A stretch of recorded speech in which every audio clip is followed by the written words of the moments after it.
Namo Vishnupadaya Radhikaya Priyatmane Shri Srimad Bhaktivedanta Narayana Namine Shri Krishna Lila Katane Sudakshana Dhari Madhuri Vinashayuktam Param Varenyam Purusham Mahantam Narayanam Prabhupada Namami Shri Dandina Bhakta Shiro Manincha Shri Krishna Padabda Dhritaya Karidi Chaitanya Lila Amrita Sar Saram Narayanam Prabhupada Prapadi Tapapasmi, tapapasmi, nadivami, tvavina, iti vinyayaraditvam, ayaman jaradantikam. Mahagranta Javadharma ki jai, Srila Bhaktivinoda Thakur ki jai. Então, Radhe, para todo mundo. A gente vai continuar o Javadharma, estamos no 15º capítulo, intitulado Jiva Tattva, né? Ou seja, a verdade sobre a Jiva. Então, o Vrajanatha continua aqui conversando com Babaji, Raghunatha Babaji Maharaj, sobre essa questão de a Jiva ser una e diferente, né? Ou diferente, não diferente, é melhor ainda, de Krishna, né? Então, o Vrajanatha fala assim: se uma pessoa pode provar somente a diferença eterna, né, entre Ishvara, Deus, e a Jiva, o eu, como é que alguém pode aceitar a unidade? Outro ponto é que, se existe unidade, nós temos que aceitar o estado de ficar imerso em Ishvara, entre parênteses, Nirvana. Então, Nirvana, como a gente já viu, é aquele estado de nulidade, né, de vacuidade. Vana, né, não é Vana na floresta, Vana. Vana quer dizer som,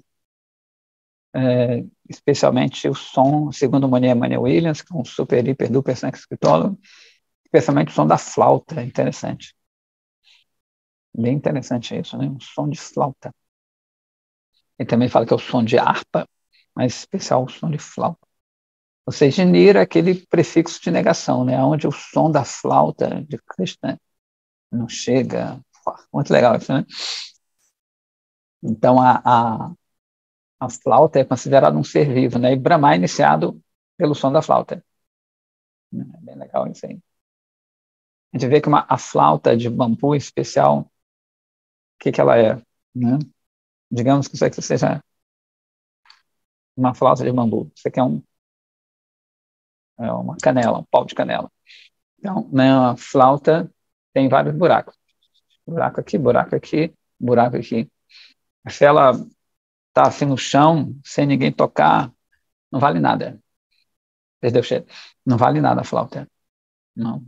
É um pedaço de bambu todo oco, vazio. Não tem nada por dentro.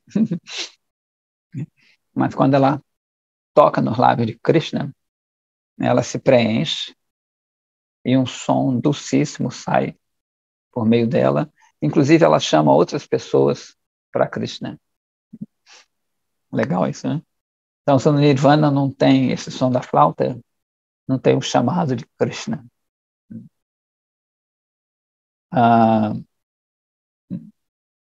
É super legal nessa história da flauta. Ela é como a gente, né? Sem Krishna, a gente não tem serventia nesse sentido.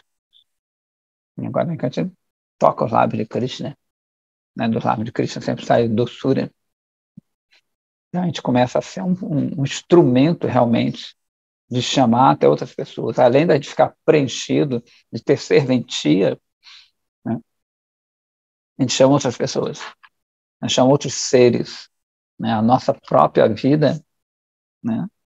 Como Jaiva Dharma, função do eu, além de servir a Krishna, naturalmente as pessoas se atraem por esse som que a gente produz, né? Ou seja, pela vida desses seres. Muito legal. Então, o Babaji fala assim, ó, então voltando um pouco aqui, eu já achei, né? Outro ponto é que se existe unidade, tudo bem, eu aceitei, existe a diferença, mas se existe a diferença e unidade, né, nós temos que aceitar esse estado de que você fica imerso nesse nirvana, né, nesse estado vazio. Fala, não, de jeito nenhum. A diva nunca vai ficar junto com Krishna nesse sentido, né? Vai se emergir em nenhum estado. Então, por isso que a gente falou anteriormente, né, outro dia aí, que a gente aceita, né, os Vedas, na verdade, aceitam o estado de você ficar nesse, como se fosse nesse sono, nessa letargia, né, de ficar imerso ali, mas você não perde a sua identidade. Essa identidade, ela continua ali e manifesta, mas nunca que ela vira Brahma, né, ou que se ela anula, na verdade, ela perderia, né, a individualidade. É até meio não, completamente contraditório. Então ele falou aqui, então, né, já que isso é impossível, então por que você falou sobre a Tincha Beda Beda Tattva, né? Essa unidade de diferença inconcebível. Aí Babaji começa a explicar. A partir da perspectiva de qualidade de Dharma, ou seja, da função transcendente, existe unidade entre Krishna e as divas. Porém, da perspectiva de quantidade da sua natureza essencial e suas personalidades individuais, existe uma eterna diferença entre eles. Então, por isso que eles falam que a diva é diminuta, né? E Deus, ele é completo, assim, não, todos somos eternos, mas ele, como é que eles chamam? Infinito e infinitesimal. Ele é infinitesimal, uma parte muito pequena.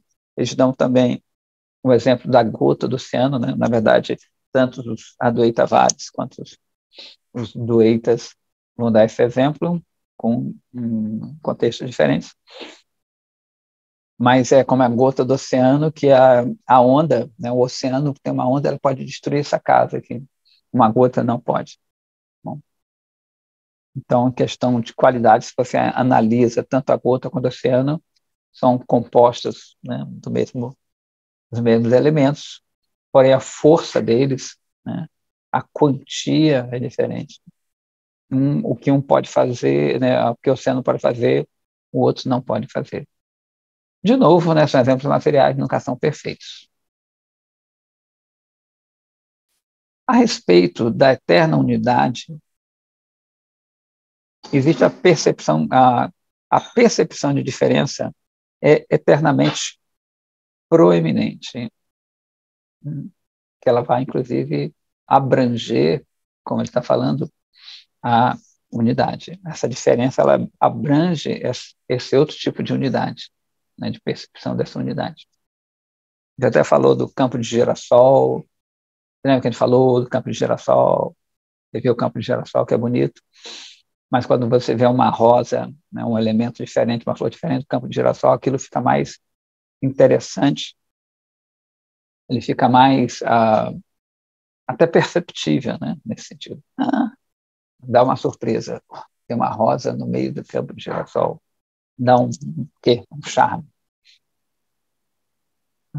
O campo de girassol é bonito, mas ele fica tanto quanto monótono quando você aquele campo de girassol. Mas você vê um elemento diferente, um ipê roxo, uma coisa assim.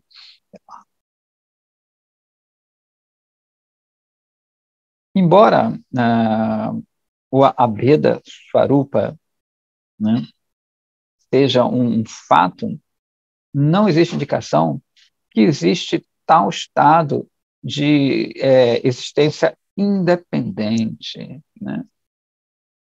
Embora tenha essa coisa de ser diferente, ele sempre depende, né? A diva, já que ela é uma Shakti, ela sempre depende de Krishna, né? Então ela não tem uma independência, não tem uma independência.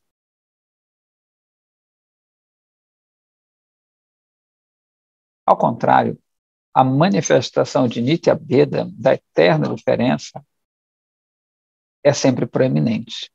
Em outras palavras, aonde existir a eterna diferença e a eterna unidade, né, onde é que elas estão presentes simultaneamente, a percepção de diferença ela é mais forte.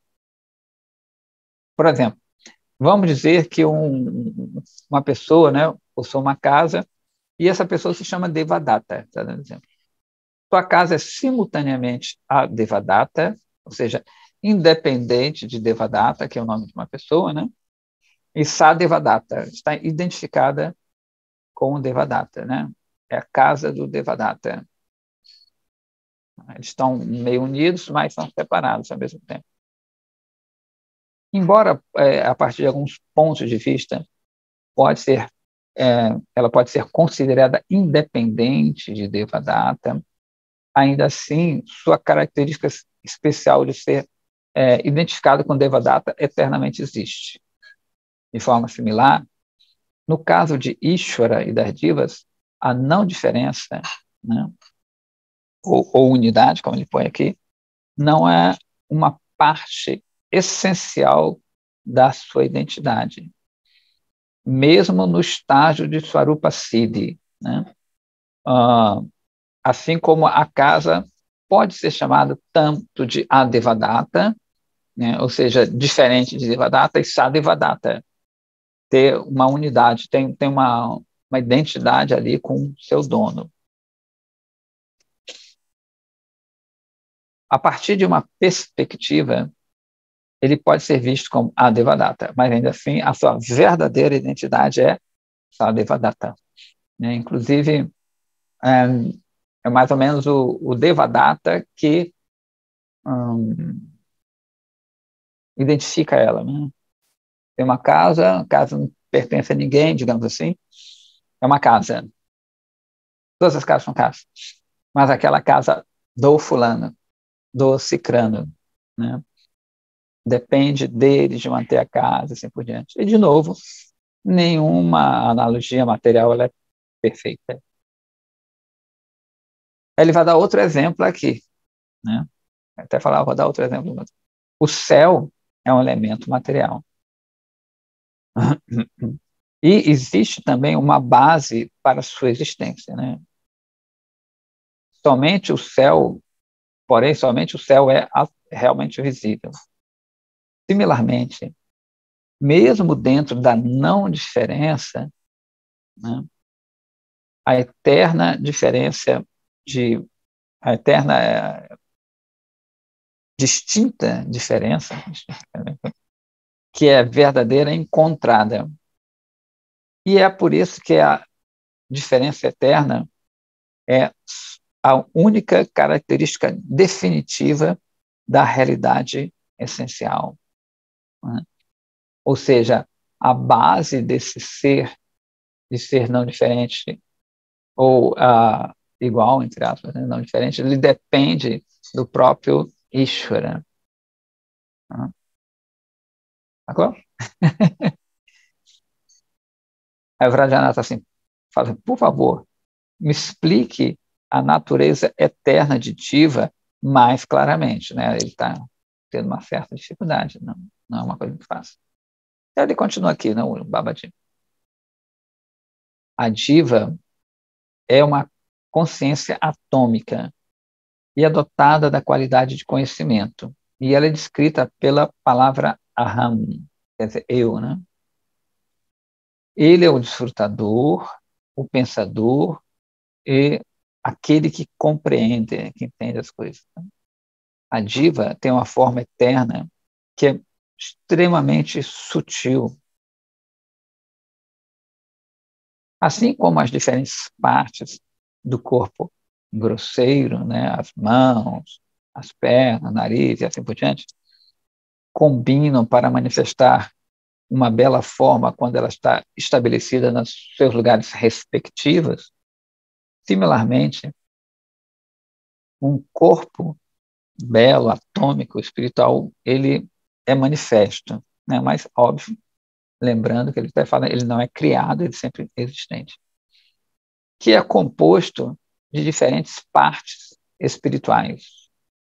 Então, ele está falando aqui, né, não é que ele, né, a gente está entendendo que ele já nasce, entre aspas, ele já é pronto, mas ele só está sendo aqui didático. Contudo, quando a diva fica envolvida em Maya, esta forma espiritual é coberta por dois corpos materiais, o sutil e o grosseiro, né, chamado também de Linga e Stula. Esse corpo sutil, que é o primeiro a cobrir o corpo espiritual atômico, ele é chamado Apariharya, ele é eterno, né? Como é que ele fala aqui na Bible? Ele é inevitável, inevitável, nesse sentido, Apariharya, né? Do começo, né? Ele é inevitável a partir do começo do estado condicionado até a sua liberação. Eu não gostei muito dessa palavra, mas tudo bem. Ele vai ser sempre existente, né, desde o começo até o fim, apesar de ter existido no começo. Quando a diva transmigra de um corpo para o outro, o corpo grosseiro ele muda, porém o sutil não. Mais ou menos, né? Quer dizer, na verdade, o corpo sutil é como uma massa. Sabe quando a criança tem aquelas massinhas de criança brincar? Então, a criança dá um formato X, formato Y, formato Q. Tudo bem, a massa em si ela não muda, né? Ela vai tomando formas diferentes. Então, o corpo grosseiro, ele vai para a cucuia e outro é colocado ali. Então, ele é moldável, digamos assim, né? O corpo sutil, ele é como se fosse uma coisa que dá para você criar um molde, de moldes diferentes. Então, digamos assim, que se você nasce como cachorro, o seu corpo sutil, ele mais ou menos, ele fica naquela forma meio de quatro patas para se ajustar, digamos assim. O outro molde grosseiro, né? Então, ele fala assim, ao contrário, quando a diva abandona o corpo grosseiro, o corpo sutil carrega todos os seus karmas e desejos para o próximo corpo, né? Onde a gente estava falando de blockchain, mais ou menos, o corpo sutil é o blockchain, né? Ele vai transmitir os dados, né? Sutilmente eu não vejo um blockchain, mas o blockchain está transmitindo dados, informações, né? Que vão fazer com que eu, digamos, se eu transfiro minhas criptomoedas por uma máquina ATM, eu transmiro um Bitcoin e sai a nota lá de dólar, sai o corpo grosseiro, né? Aí, dependendo das minhas informações que estão ali naquele blockchain, que é passado de um jeito para outro, ele se molda na forma daquela nota de dólar. Assim, com esse Bitcoin eu compro uma pizza, a famosa pizza. Essas informações são dadas para o vendedor de pizza, então aquele Bitcoin vem na forma de uma pizza. Né? Aquela informação vem dessa forma. Enfim. A troca da diva do corpo e a transmigração são levadas a cabo por meio da ciência de Panchagni, que são 5 fogos, que é delineado nos Vedas. O sistema de Panchagni, tal como o fogo funerário, o fogo de gestão e chuva, foi descrito na Chandogya Upanishad e no Brahma Sutra. Eles não dão maiores descrições aqui, como é que é esse processo, então não sei te dizer muito bem. A natureza condicionada da diva em um novo corpo é o resultado de influências nos seus nascimentos prévios, né? E essa natureza determina o varna no qual ele nasce, que é o varna e ashrama, né? São classes sociais e de cunho espiritual, né? A gente fala de cunho espiritual porque o ashrama, ninguém é brahmana eternamente, nesse sentido, ninguém é kshatriya, vaishya, shudra. Então, esse Varna quer dizer cor também, ou classe. Então, tem diferentes classes de trabalho mesmo, né, como a gente falou agora, e tem as classes de acordo com as suas práticas espirituais. Então, após entrar no Varnashrama, a diva começa a realizar ações, karma novamente. E quando ela morre, ela repete esse processo. A primeira cobertura da forma espiritual eterna é o corpo sutil, e a segunda, o grosseiro. Aí o Vrajanata fala assim, deixa eu ver um negocinho aqui, opa, entrou mais pessoazinhas. O Vrajanata fala assim, qual é a diferença entre o corpo espiritual eterno e o corpo sutil? Boa pergunta, que a gente vê que muitas linhagens, muitas pessoas, elas confundem os dois. Pelo corpo justamente ser sutil, né? Sukshma, que é aquela coisa etérea, Sukshma Sharira, corpo. Sharira quer dizer algo que fenece mesmo, que acaba, interessante. Né? Então ele vai acabar um dia.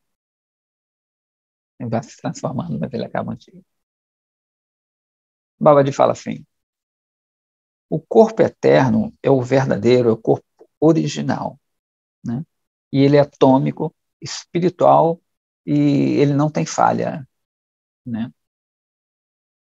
Este é o verdadeiro objeto do ego, o verdadeiro eu. É por isso que a gente gosta de especificar e chamar o outro de falso eu, né? Ego falso, ego temporário, assim por diante. O corpo sutil surge do contato com a matéria. Ele consiste de 3 transformações viciadas, assim, chamadas de mente, inteligência e o falso ego, né?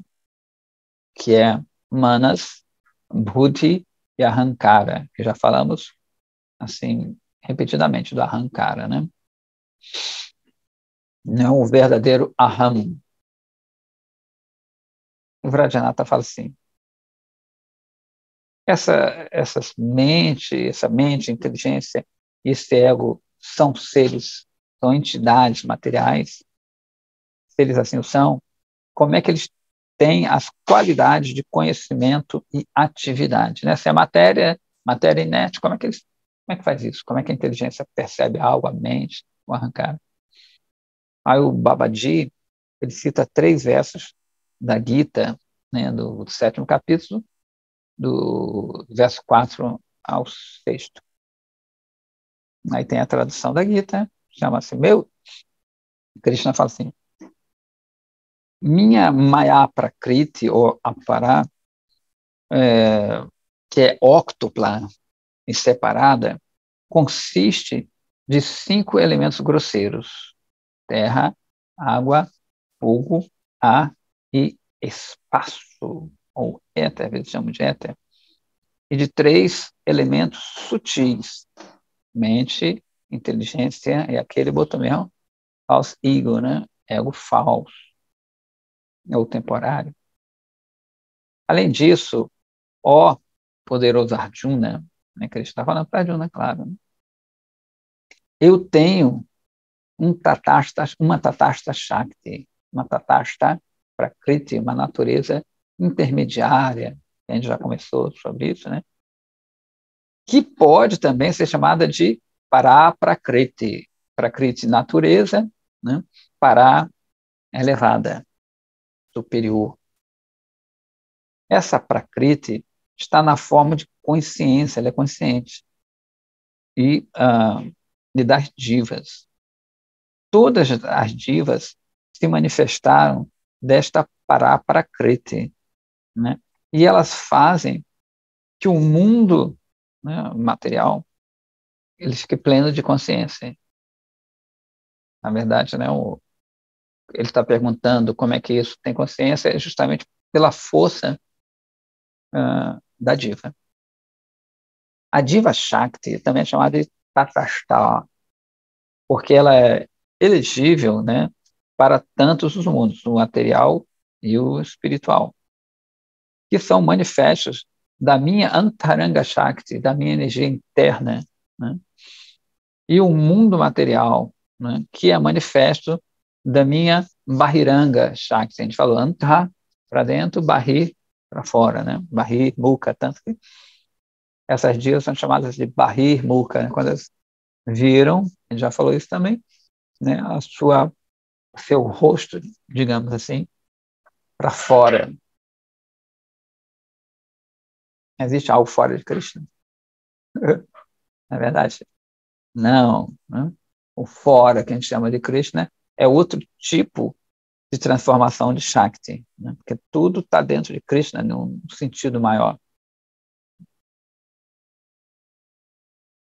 Já que todas as entidades criadas são manifestas desses dois tipos de Prakriti, Antaranga e Bahiranga, você deve saber que eu, Bhagavan, sou a única causa original da criação e destruição de todos os mundos, de todos os seres móveis e imóveis. Acabou, né? Essa é a tradução do verso. E ele fala assim, esses shlokas da Gita Upanishad, é até interessante, que a gente já falou também, que a Gita é considerada uma Upanishad, Gita Upanishad, Gita Upanishad, né?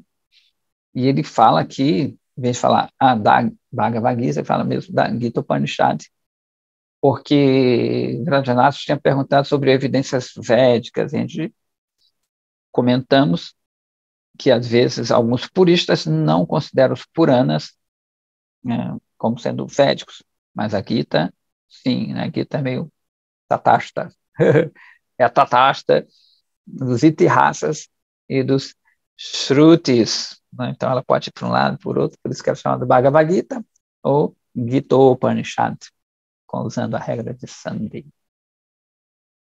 Então ele fala aqui, estes shlokas da Gita Upanishad descrevem dois tipos de Prakriti de Sarva Shaktiman Bhagavan.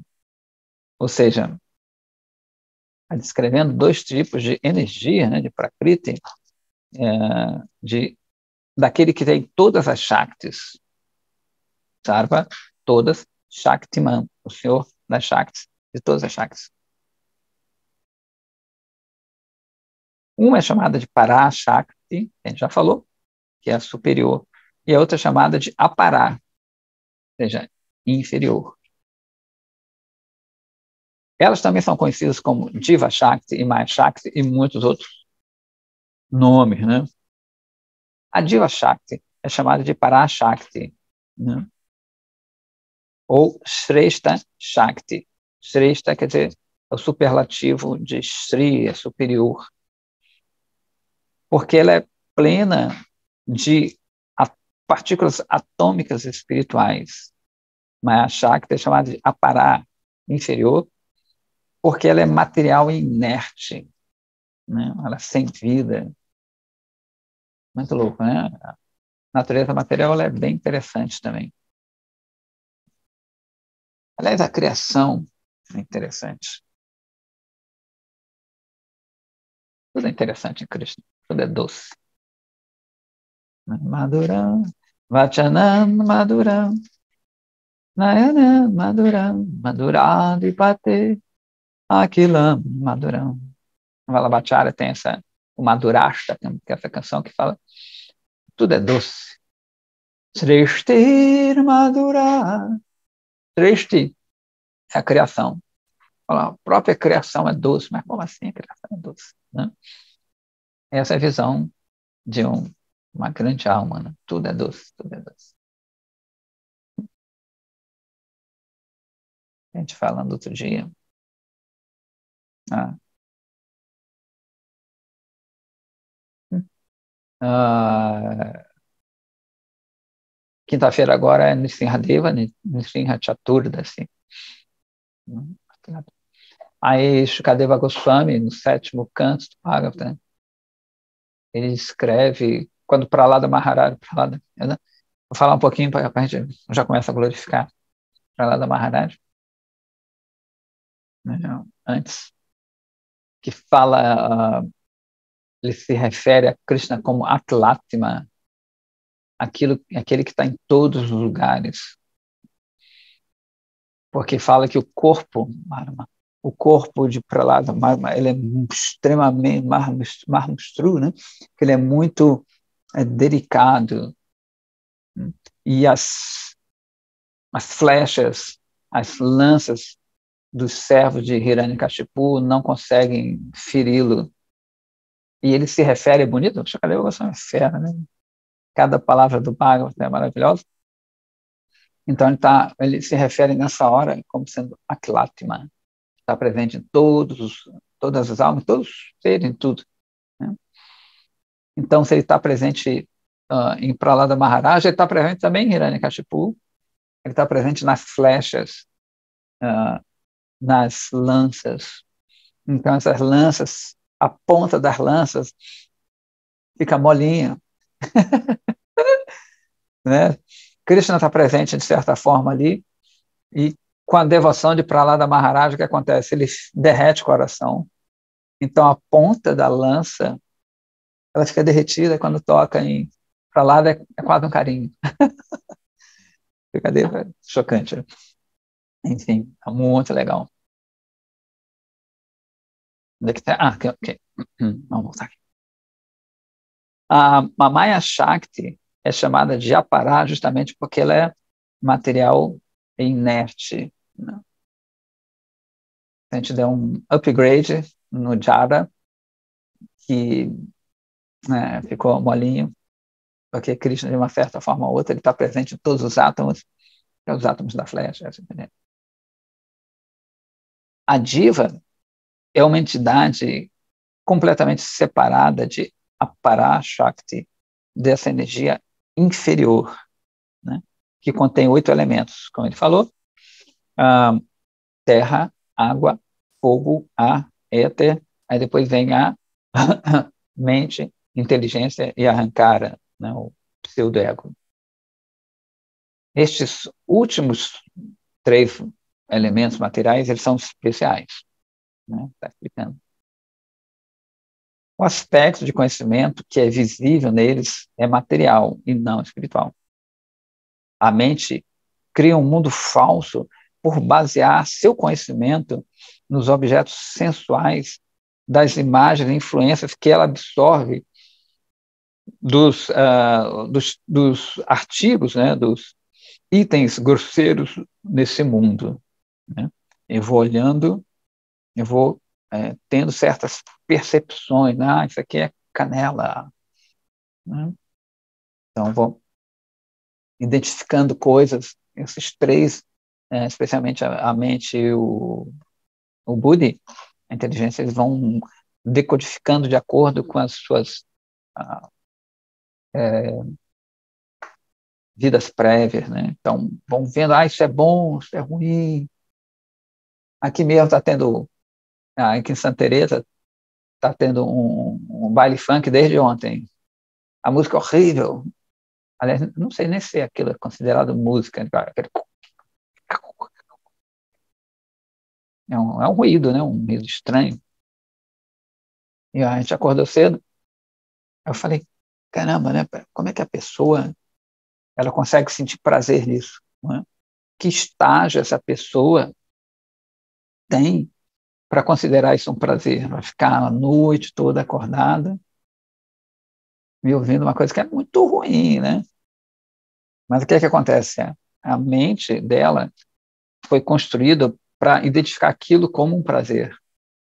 Então ela acredita que aquilo é prazeroso, dá uns tiros, deu muitos tiros aqui. Aquilo é um prazer, né? É uma sensação de poder, né? Então ela se identifica com aquilo ali, e aquilo ali ela extrai o prazer, entre aspas. Na verdade não existe porque é jada com jada, né? Matéria com matéria. Mas a mente vai ter essa concepção, né? E vai ter o ahankara, arrancar aquela identificação também com aquela identidade. Né? Eu sou o bandido, eu tenho uma arma na minha cintura, ela me dá um poder. Né? Eu sou Bhagavan, eu tenho poder de vida e de morte sobre outrem. Eu sou Bhagavan. Né? Eu passo, todos me temem. Né? Diz que a própria morte, ela teme Krishna. Então, não, as pessoas me temem. Então, esse poder, esse Bhaga, né? Bhagavan quer dizer que é pleno de bhagas, de qualidades.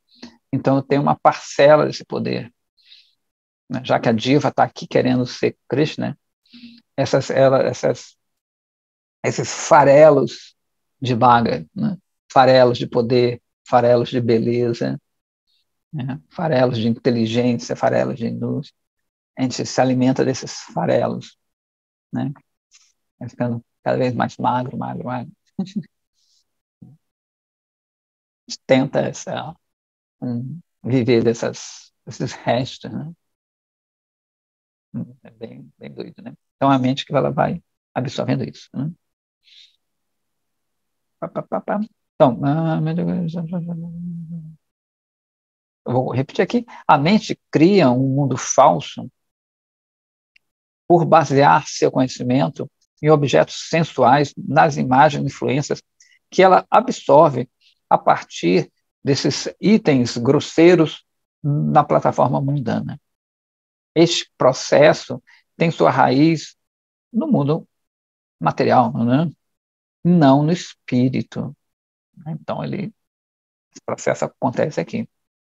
A faculdade que repousa nesse conhecimento para discriminar entre o que é real e irreal é chamado de buddhi, que também tem sua raiz na matéria mundana, né? Nos objetos mundanos. Então, a própria inteligente, ela não é muito inteligente, não é espiritual. Então, é chamada de buddhi, mas é inteligente, né? Então, como no caso aqui, eu vou discriminar a partir dos meus nascimentos prévios. Isso é ruim, né? O funk ali, né? Sei lá o que é. Aquilo é muito ruim. O bom mesmo é uma música clássica. Né? Antigamente que era bom, hoje em dia está tudo degradado. Só que o cara lá de antigamente falava, antigamente que era bom. E o outro, antigamente. Né? Então, o Buda ele vai discriminar o que é bom e o que é ruim, né? A mente, ela observa, fica atraída por certos objetos, certas pessoas, assim por diante, a partir da discriminação da mente, que também não é inteligente, desculpa, da inteligência que não é inteligente. Uhum. Então, esse caminho aqui foi até bonito, mas ele é perigoso. Não devo caminhar aqui. A minha inteligência vai discriminar. A mente, ela tem muito essa coisa de cálculo e vicálculo, né? Aceitar e rejeitar. Mas esse caminho é mais curto aqui. Bem curto. Andar muito menos. Mas ele é escuro, é perigoso. Eu ouvi falar tal, tal, tal, tal. Né? A inteligência, ela dá uma discriminação. Melhor a gente andar, a gente vai andar um pouco mais, mas aí esse caminho é mais claro, mais pessoas passam e assim por diante. Né? Mas ambos são baseadas na matéria. Né?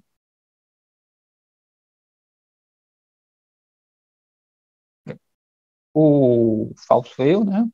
Ou o sentido de... nessa é até engraçado que ele botou entre aspas. O sentido de existência que é produzido por aceitar o conhecimento supramencionado, que também é material, e ele não é espiritual.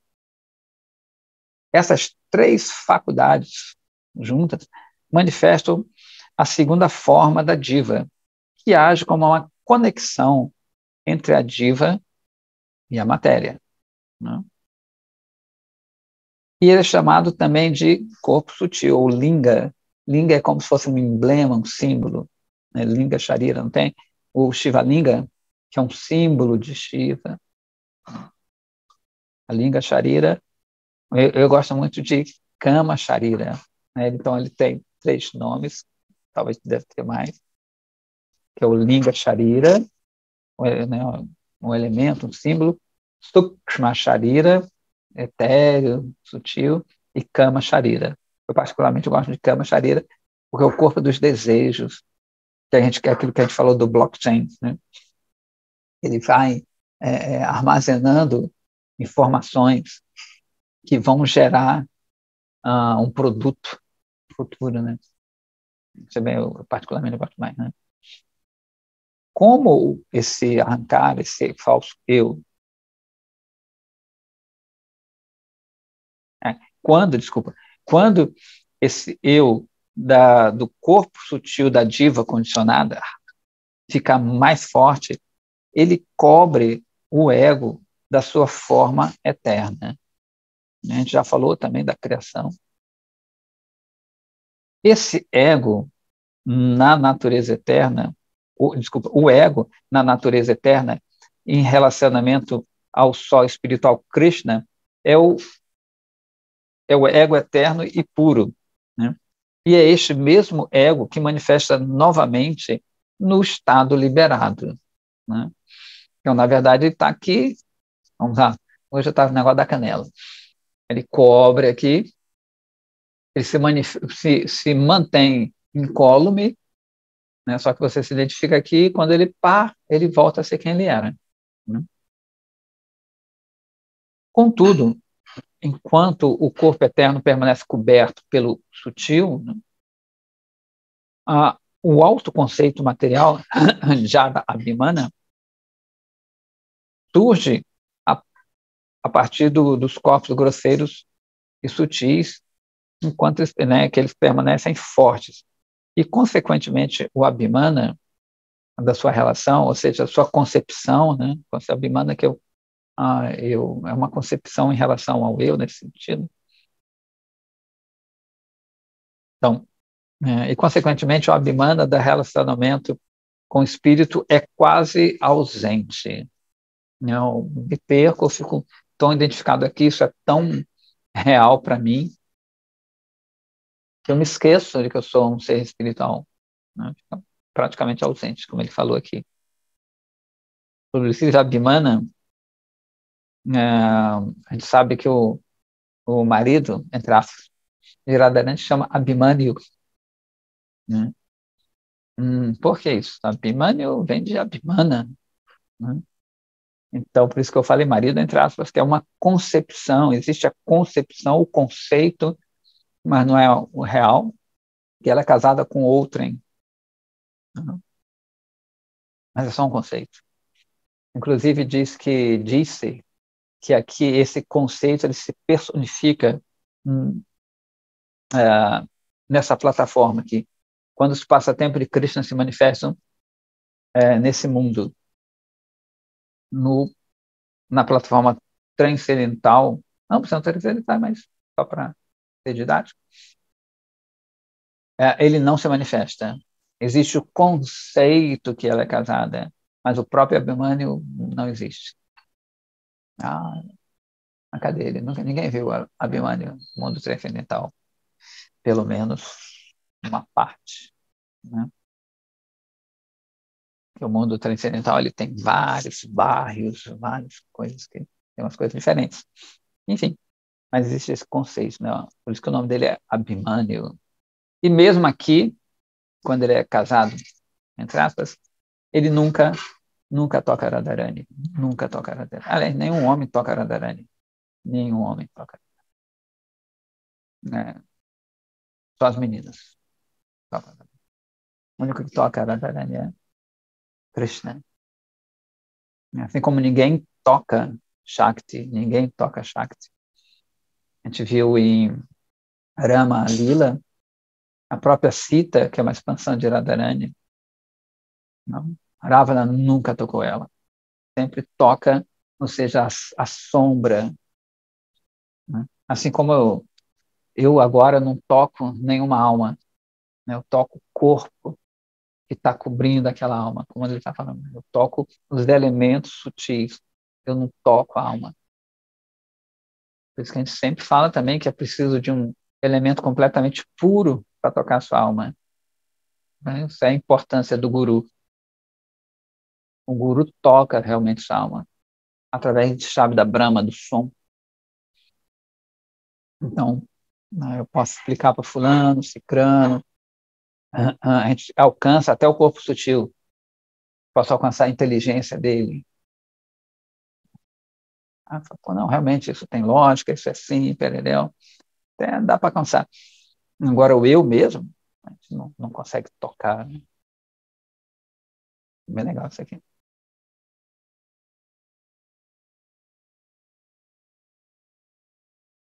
Então,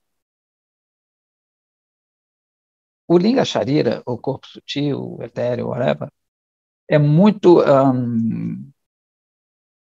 sutil. Sutil. Então, a função do corpo grosseiro cobre ele. Portanto, a identificação com a casta e assim por diante, com o corpo grosseiro, surge no corpo sutil, porque ele é coberto pelo corpo grosseiro, óbvio, né? Por isso que eu gosto de Kama Sharira, porque esse desejo vai fazer com que a ação surja. Então, se eu penso que eu sou, sei lá, um lutador de MMA, né? Eu visto aquelas, ou marombeiro, uso aquelas camisetas mais apertadinhas para mostrar meus músculos, que eu penso que eu sou aquilo ali, né?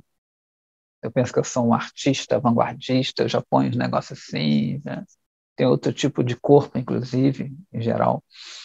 Às vezes eu penso que eu sou uma mistura de tudo isso, aí misturo tudo aquilo ali. Né? E as roupas, elas vão refletir em terceiro estágio, né, o modo de vestir, o corpo sutil. Né? O corpo sutil pensa uma coisa, o corpo grosseiro outra, e mais grosseiramente o vestuário, ou até tira o vestuário. Né?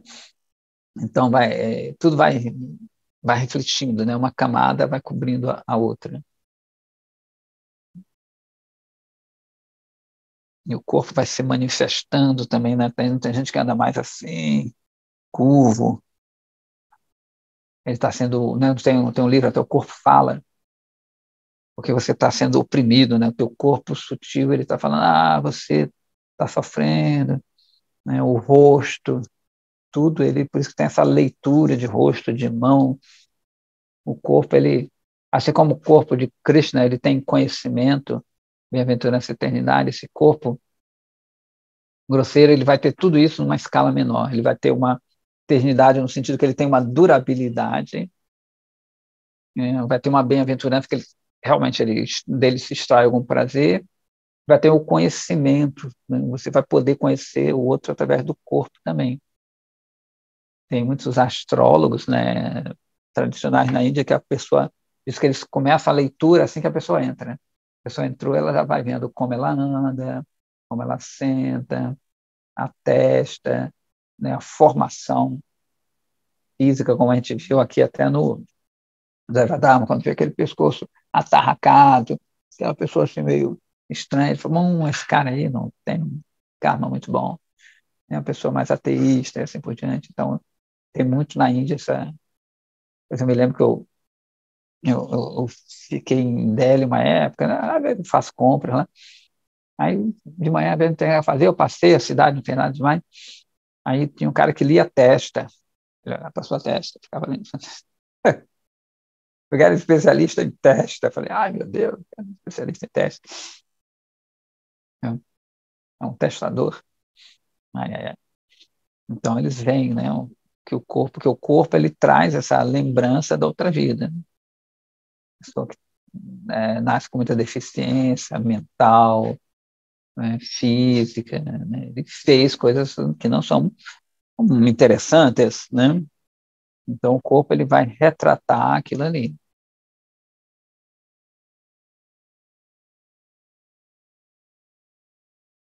Embora os três elementos, mente, inteligência e ego, sejam materiais, o Abhimana, o conceito do conhecimento, é inerente a eles, porque eles são transformações da função da alma, Atma Vritti. Né? Ok. Então, ele vai manifestar algum conhecimento, alguma coisa, né, como a gente estava falando. Aí o Vajrayanatha fala assim, eu entendo o Swarupa eterno, é até meio redundante, né, o Swarupa já seria uma forma intrínseca, mas tudo bem. Então, de novo, eu entendo o Swarupa eterno da diva como sendo espiritual e atômico, pequitinho, né, por natureza. E dentro do Swarupa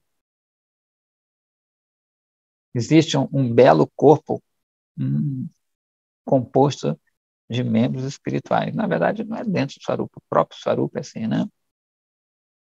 No estado condicionado, esse belo corpo, ele está sempre falando, beautiful spirit body, permanece coberto pelo corpo sutil e coberto, e a cobertura material da diva Swarupa na forma de Jada Sharira faz com que a transformação exista uma transformação material. Eles vão chamar de Jada Vikara. Agora eu quero saber se a diva é completamente pura, né, no estado liberado, sem falhas no estado liberado. Né? Você tem essa transformação, Pererel Pandoso. Agora eu quero, vem cá, ela permanece pura, né? Existe alguma mácula na diva, né, no ser que está ali dentro do corpo? Babadi fala, a forma espiritual atômica, a forma espiritual atômica é livre de defeitos, de falhas. Porém, isso que é muito louco, né? A diva, a gente começou outro dia, é muito louco isso. Porém, por causa da sua natureza diminuta, ela é inerentemente fraca e, portanto, incompleta num certo sentido. Ela não tem poder total. Por isso que ela cai sob a tutela, né, as garras de Maya. A gente sabe tudo isso, em última análise, é uma lila de Krishna, né? Talvez nem numa última análise. O único defeito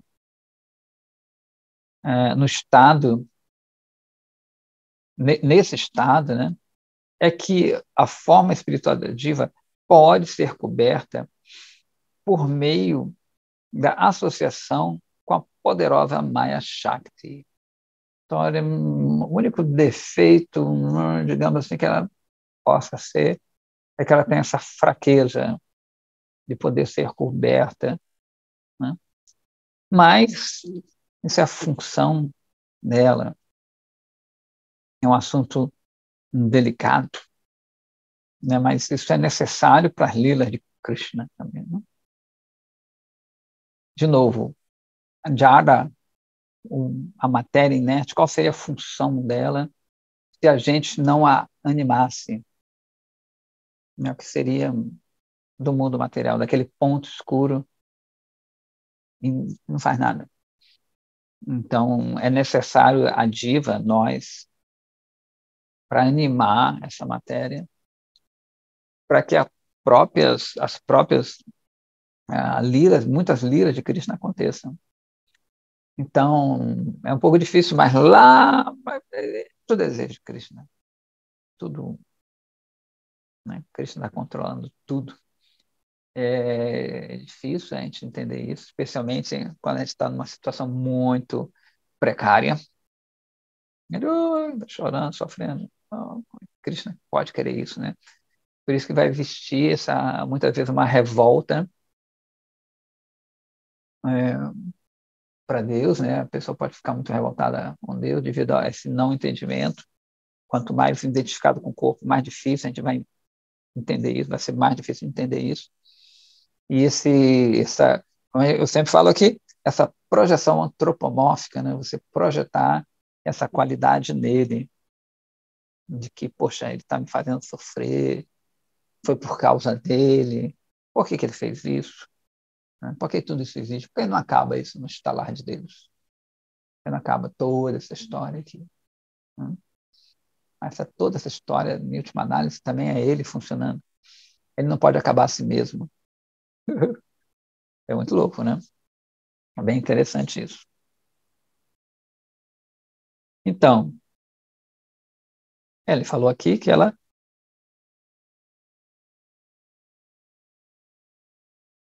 desculpa, ela é livre de defeito, então tem só essa coisinha aí, né?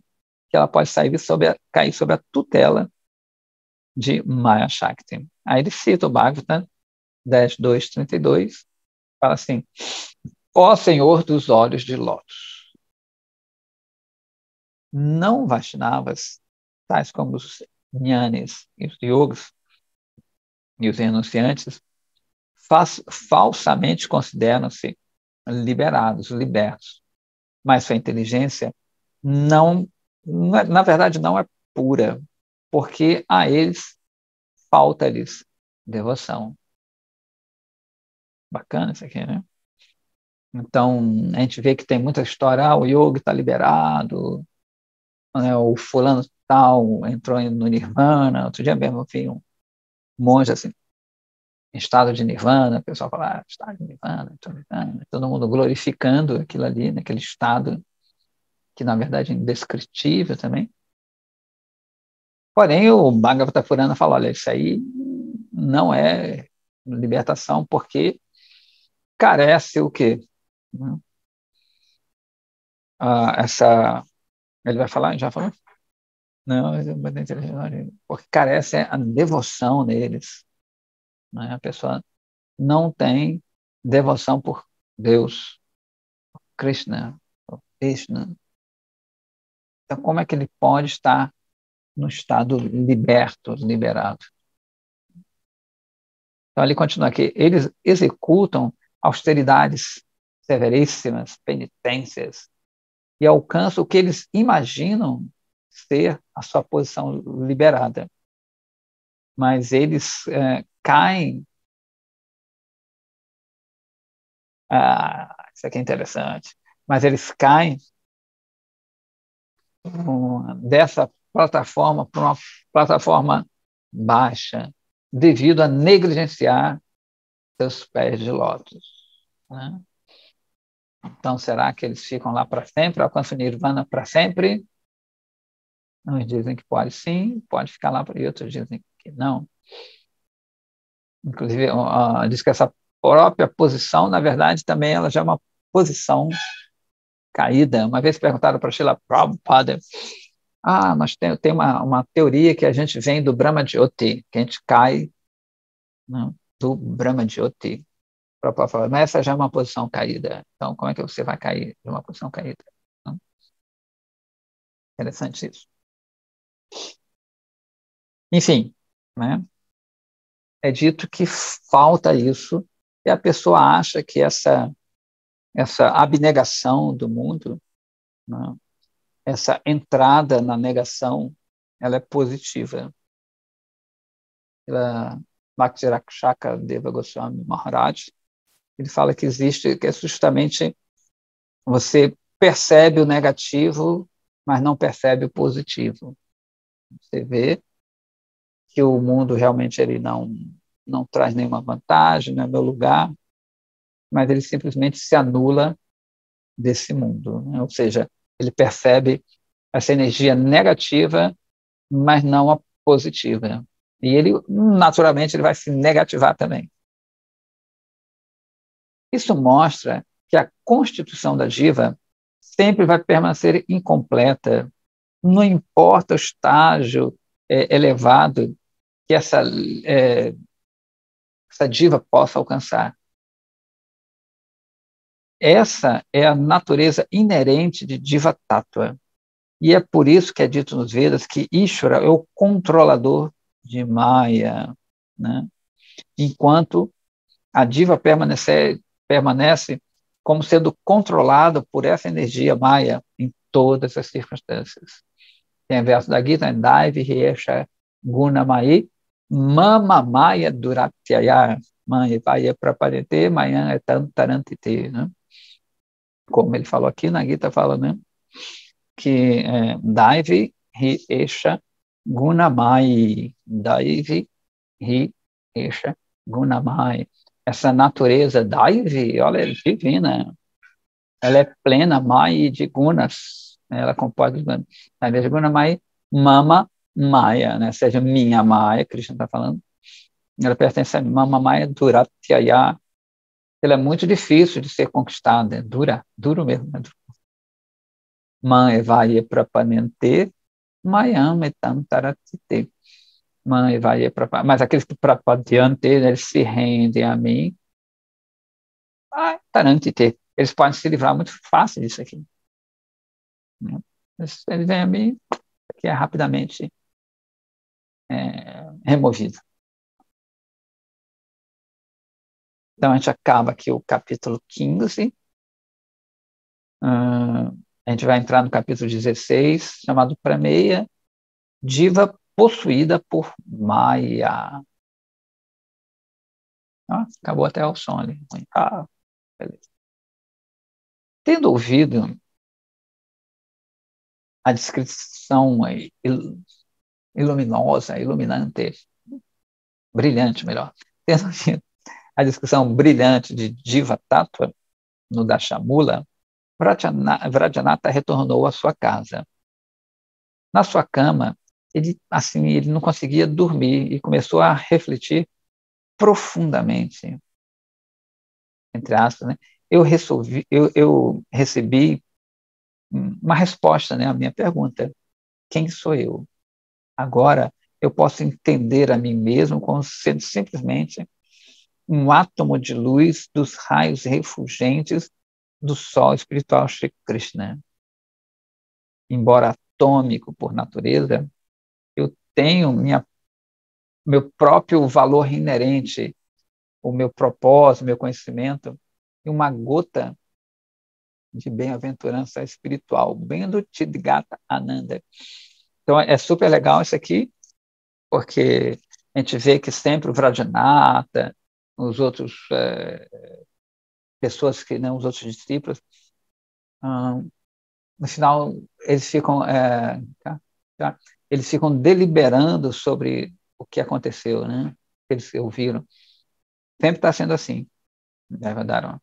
Então eles ouvem, no final eu vou para casa, já era tarde, e eles começam a deliberar sobre aquilo ali, ficar pensando no que o guru falou. Isso é bem legal. Infelizmente, às vezes a gente não faz isso devido ao nosso próprio karma, né? Então, às vezes tem que sair de uma leitura, de uma, sei lá, de qualquer de ouvir alguma coisa, pum, já cair numa atividade que não tem nada a ver. Vou trabalhar, né? Aí você acaba, a mente, ela, pum, vai para logo para uma coisa que não tem nada a ver. O ideal seria que a gente pudesse deliberar sobre aquele tema, ficar pensando, né? Poxa, o Gurudev falou isso, falou aquilo, né? Pelo menos uns minutos. Assim, interessante isso, né? Como é que isso está sendo a minha vida? É bem legal, né?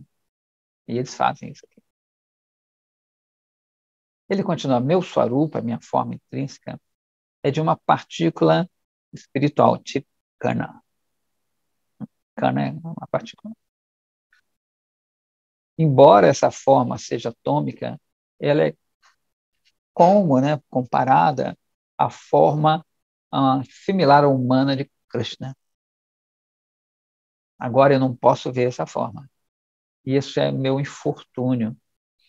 Somente uma alma extremamente afortunada pode perceber isso. É importante que eu entenda de forma muito clara porque eu sofro nessa condição desafortunada. Amanhã eu vou perguntar isso para o meu Gurudeva, né? Então ele delibera, né? Poxa, entendi uma coisa, mas amanhã eu vou perguntar para ele essa coisa que eu não, como é que eu posso fazer isso? Como é que na prática? Né? Então esse é outro aspecto bem interessante de Jaiva Dharma, né? Além de ter essas conversas filosóficas, como está na forma de novela aqui, a pessoa fica ali deliberando. É bem interessante, se identifica muito.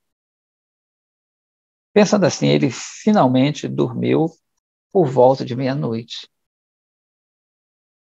Antes do nascer do sol, ele sonhou que ele tinha abandonado sua família e aceitado as vestes Vaishnavas. Quando ele despertou, ele pensou assim, ó, com alegria, né? Parece que daqui a pouco Krishna vai me tirar desse samsara. Ele ficou animado. Então, na manhã seguinte, enquanto ele estava sentado no pórtico, alguns estudantes se aproximaram, num pórtico, né? Alguns estudantes se aproximaram dele, oferecendo seus respeitos. Eles disseram assim: por muito tempo, você era estudante dele, né? Era alunos dele, na verdade. Por muito tempo, você ensinou-nos de uma forma muito agradável. E sob sua guia, nós aprendemos muitos temas profundos, importantes, que tem a ver com Nyaya, a lógica, né? Lembrando que ele é um professor de Nyaya. Nós esperamos que você agora nos instrua sobre Nyaya Kusumanjali. Com grande humildade, Varajanatha respondeu assim: meus queridos irmãos, né? É legal, ele já está considerando como irmão e não como aluno, não como inferior, né? São iguais a mim. Eu sou incapaz de ensinar você qualquer outra coisa, porque eu não posso fixar minha mente e ensinar esse treco aí. Eu decidi que eu vou andar por outro caminho. Sob essas circunstâncias, eu sugiro que vocês estudem sobre a guia de outro professor, né? Vamos procurar outro professor aí. Quando eles ouviram isso, os estudantes ficaram assim tristes. Mas, já que eles não podiam fazer nada, né? Gradualmente eles começavam a ir embora. Nessa hora, Sri Chaturbhuja Mishra Gataka foi até a casa. Opa, foi até a casa lá dele para apresentar uma proposta da avó paterna do Vrajanath, ou seja, arrumar um casal para ele. Ele disse assim: eu estou certo que você conhece Vijayanatha Bhattacharya. Sua família é boa, é bem interessante, né? Uma família de boa linhagem. Portanto, eu acho que vai ser um par perfeito para você. Não tem aquele no YouTube, par perfeito, né? Site de buscas amorosas. Vai ser o par perfeito para você. E mais importante ainda, essa garota, essa moça, né? Ela é tanto qualificada quanto bela. Bastante, Nadine, Radê, tudo de bom, obrigado. E hoje é dia do trabalho, hoje é feriado, e hoje é Ekadashi. Ekadashi, Dwadasi, Trayodasi, Chaturdasi. Lembrando todo mundo que quinta-feira é o aparecimento de Narasimhadeva, né? E é bem legal estar em Narasimhadeva. É bem legal, se vocês puderem ler, né? O sétimo canto do Bhagavata. É bem interessante. As conversas de Prahlada com o pai dele, Narada Muni. É uma história bem interessante. Tem especial de Narasimhadeva? Tem especial de Narasimhadeva. Eu fiz no canal A Era do Avatar. É bem legal. A Titra vai mandar o link desse especial, quem quiser ouvir. É bem, tem uma comparação de Radharamana com esse é muito legal. Sardeva é bem interessante. A gente vê que ele vem de uma sequência dos avataras na forma de animal, né? Mina Sharira, peixe, tem Kurma, mais tarde vai ter assim, a Deva. Prahlada é bem especial, Prahlada. Lada, Prahlada, a gente vê que tem Ladini Shakti. que é a Shakti de prazer, Haladini. Então, ele é Prahlada. Na verdade, ele suportava tudo aquilo porque ele estava completamente sempre em bem-aventurança, em Radhi, Ladini Shakti. Enfim, vamos lá. E 7h43. É, pelo seu lado, o Bhattacharya não fazia nenhuma condição a respeito do casamento da sua filha com Vradjanata. Ou seja, né, eles estavam querendo arrumar um casório ali para o Vradjanata. E viram essa família do Bhattacharya, que é essa menina extremamente qualificada. Ele está pronto para casar com ela, né, de qualquer forma que vocês desejem. Ouvindo essa proposta, a avó de Vradjanata ficou assim, né, bem feliz. Porém, o Vradjanata ficou, não gostou muito não. Ai de mim, ele pensou. Minha avó está arranjando meu casamento, enquanto eu estou planejando abandonar minha família. Né? Ele acabou de ter esse sonho e falou, ai meu Deus, pô, agora vê esse treco aí. Como é que eu posso me sentir feliz em discutir, né, casório nessa hora? Talvez acontece, né? A gente vê que é uma pessoa jovem, conhece a filosofia, fica animada, quer abandonar tudo. Aí surgem essas propostas, não só de casório, ou viagens, ou whatever, qualquer coisa, um emprego novo, não sei. Isso acontece muitas vezes, né? Você está animado, tem tudo aquilo, ou já tem aquilo ali e quer abandonar. A gente vai ver quando no decorrer do Javadharma o que vai acontecer. Não vou dar spoiler. Mais tarde, existiu um intenso uma discussão, né, de argumentos e contra-argumentos na sua família, ali na sua casa, a respeito desse casório. A mãe de Varajanata, a avó e todas as senhoras, né, mais velhas, estavam de um lado. Enquanto do outro, o Varajanata estava sozinho. Falou, oh, meu Deus, está todo mundo querendo, né? As meninas, a gente sabe que casamento na Índia é uma coisa, instituição muito forte, isso é muito importante para eles. E é legal mesmo, né? Você tem um núcleo forte. É óbvio que no caso do renunciado não é bom, mas na sociedade como um todo, né, as famílias são micronúcleos, né? Então, se elas forem bem compostas, assim, né, interessante. Inclusive, né, nos templos, as famílias é que, em geral, mantêm os templos. Tem os brahmacharis, os sannyasis, eles são apoiados pelas famílias. Então, é importante que seja bem estruturado isso. Infelizmente, aqui a gente, devido à nossa cultura, ao nosso karma, nossas famílias são bem desestruturadas, as próprias famílias Vaishnavas são desestruturadas, né? E a gente vê que isso causa um impacto negativo na sociedade Vaishnava, né? Tem um impacto negativo isso aí. Ok. Então, o Radhanath estava ali sendo acossado pela aparentada lá, as meninas. As meninas, né, insistiram de vários modos que Vrajanath tinha que se casar, mas ele estava muito, não queria concordar com isso, não. Então, essa discussão durou o dia todo. À tarde, à noitinha, né, começou a chover muito forte. Né? E à noite, bom, choveu a noite toda. Então, dessa forma, Vrajanatha não pôde ir a Mayapura. No próximo dia, por causa dos argumentos calorosos sobre casório, ele não conseguiu nem comer direito.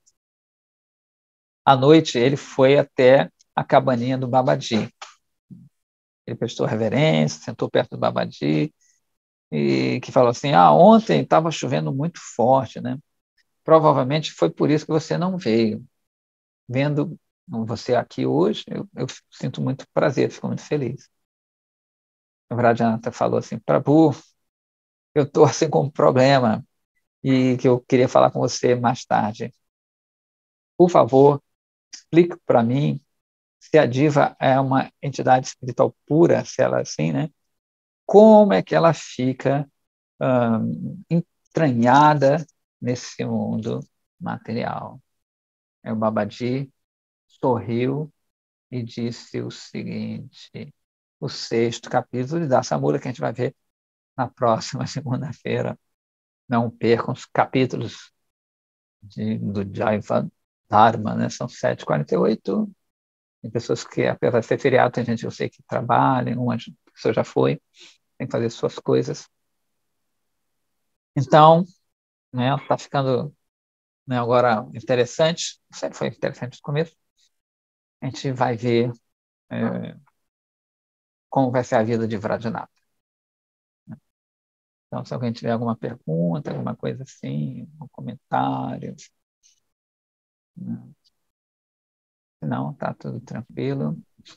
De novo, Muito hoje obrigado. é Ekadashi, né, que é importante, e quinta-feira, Nrsimha Chaturdashi. Jai Mani Manjari que Jai Ho. Reverência, Prabhu, muito obrigado. Eu que agradeço a oportunidade de fazer alguma coisa. Então, é isso aí. Nós veremos. E no bar vai estar todo dia aí, Prabhu aí, abrilhantando todo mundo às 6h30 da manhã. Eu estou em falta, eu tenho que assistir o Bhagavad. Oh, meu Deus! Que é de Prito Maharaja, né? Da história de Prito Maharaja. Agora ele está naquela fase que ele vai ordenhar a Terra está Já acalmando tá. ele, né? Vai entrar. Legal, legal. Vamos ver se eu, essa semana, alguma semana, eu assisto. Por favor, aí o senhor comenta lá pra gente, Caído. compartilha o néctar aí pra gente. Faz tempo que eu não leio essa história, sabia, de Prito Maharaj? Tem aquela história do Barruca, a controversa história do Barruca, né? Sim. É bem. Outro dia até estava falando com a Titra sobre isso. Enfim, é um tema controverso. Ok, então, Prabhuji, obrigado. Muito obrigado, Radesham. Bruno. Hare Krishna, Nos bom vemos. dia. Hare Krishna, igualmente. Tchau, tchau, gente. Bom dia, Haribol. Radhe. Bom dia, Haribo, Radharada. Radesham.